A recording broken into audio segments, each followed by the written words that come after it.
क्या आपके आसपास भी ऐसे लोग हैं जिनसे आप बहुत परेशान हो, जो आपको छोटी छोटी बातों पर इरिटेट करते हैं, आपको परेशान करते हैं? तो आप उन लोगों को कैसे सुधार सकते हो, उन लोगों का बिहेवियर अपने लिए कैसे चेंज कर सकते हो, वो सब बताऊंगा आज की इस वीडियो में। Hello viewers, welcome to the day 28 of human behaviour learning series 30 days 30 learning. तो हमारी सीरीज बुक लोक व्यवहार का 28 चैप्टर इज बुरे को भला नाम दे दे।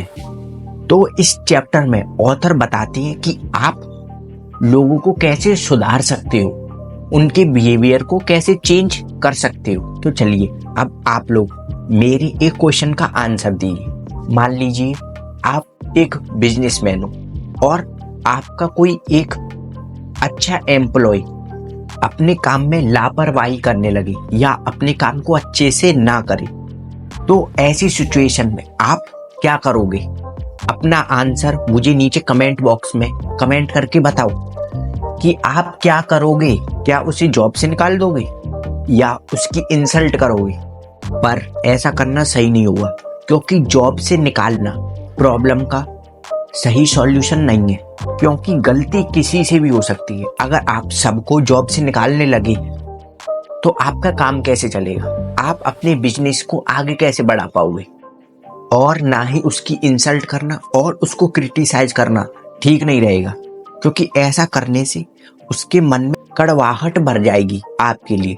तो कभी भी चाहकर भी आपके लिए एक अच्छा काम नहीं कर पाएगा, वो आपका एक अच्छा एम्प्लॉय नहीं बन पाएगा, वो आपके लिए ऑनेस्ट नहीं हो पाएगा। और ऐसी ही same problem Henry Hank Lowell के सामने थी। अब मैं आपको बताता हूं कि उन्होंने अपनी इस प्रॉब्लम से डील कैसे किया, वो अपनी इस प्रॉब्लम से बाहर कैसे आए।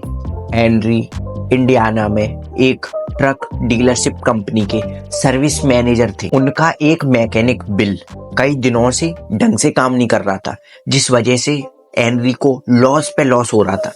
फिर एक दिन उन्होंने बिल को अपने ऑफिस में बुलाया और कहा कि बिल, तुम एक अच्छे मैकेनिक हो और कई सालों से हमारे यहाँ काम भी कर रहे हो, और जितने भी कस्टमर्स हमारे यहाँ आते हैं वो सब तुम्हारे काम की बहुत तारीफ करते हैं। मुझे भी तुम्हारा काम बहुत पसंद है, लेकिन कुछ दिनों से तुम अपना काम अच्छे से नहीं कर रहे, और तुम हमारी कंपनी के इतने अच्छे मैकेनिक हो, इसलिए तुम्हारी प्रॉब्लम को जानना मेरी ड्यूटी है, क्योंकि मैं नहीं चाहता कि किसी वजह से तुम्हारा ध्यान काम से भटके और कंपनी को लॉस हो।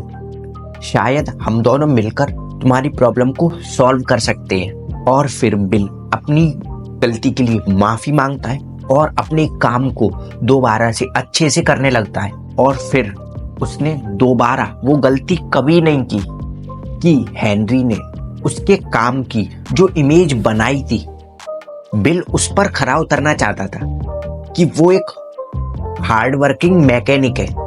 और शेक्सपियर ने कहा था कि अगर आप किसी इंसान को सुधारना चाहते हो तो उसे ऐसा फील करवाओ कि वो बहुत हार्ड वर्किंग है, और लोगों के सामने उसकी अच्छी इमेज बना दो, और फिर देखना वो इंसान अपनी इमेज को अच्छी बनाने के लिए अपना काम पूरी एनर्जी के साथ, पूरे फोकस के साथ करेगा। और एक कहावत भी है कि अगर आप किसी कुत्ते को बुरा नाम दे देते हो तो वो इतना बुरा बिहेव करेगा कि आपका मन करेगा कि इसे जान से मार दो, लेकिन अगर आप उसे कोई अच्छा नाम दे दो तो वो आपके लिए अपनी जान न्यौछावर करने के लिए तैयार रहेगा। That's it.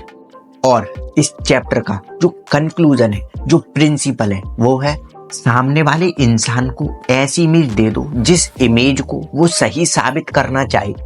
जैसा हेनरी ने किया था, बिल को एक हार्ड वर्किंग और ऑनेस्ट मैकेनिक की इमेज देकर, वैसा ही आपको करना है। और इस तरीके से आप लोगों को सुधार सकते हो। और अगर आपका आज के चैप्टर से रिलेटेड कोई डाउट है या इस सीरीज से रिलेटेड कोई ओपिनियन है, वो भी आप नीचे कमेंट बॉक्स में कमेंट करके बता सकते हो। इस वीडियो में बस इतना ही। फिर मिलेंगे एक और हेल्पफुल चैप्टर के साथ। हर हर महादेव।